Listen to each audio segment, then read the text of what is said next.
A possible good first step in getting more students back into the classroom. We've been trying to get unequivocal guidance and the resources since last June. Teachers and school leaders could now finally receive guidelines on how schools can reopen safely. Let's get to ABC 10 News anchor Mary McKenzie, who joins us from home. Mary, schools have been coming up with their own safety plans, but now the CDC is working on some national guidance.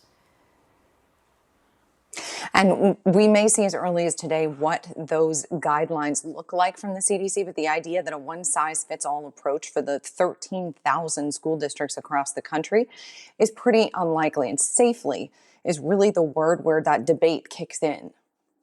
That means some teaching in classrooms. So at least one day a week, hopefully it's more. And obviously it is as much as is safe in each school and local district. We already know President Biden's goal is to have more than 50% of schools back open by day 100 of his presidency.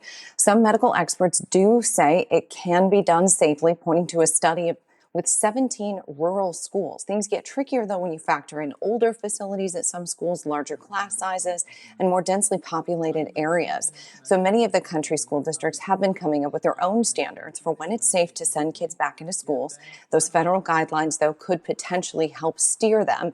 Some Oceanside students will be allowed to return to campus beginning next month. Just last night, their board voted to allow kindergarten through fifth grade students to go back to in-person learning, staggered starting in the middle of March. But some parents said that wasn't good enough. They protested that they believe it's safe for all students to be back in class. The district specifically saying they're not allowed to bring secondary students back until San Diego is out of the purple tier. So one element to this debate is the push for teachers to be prioritized in the COVID-19 vaccine process. So we'll have to wait and see if the CDC guidelines include any advice for that. Reporting live from home, Mary McKenzie, ABC 10 News.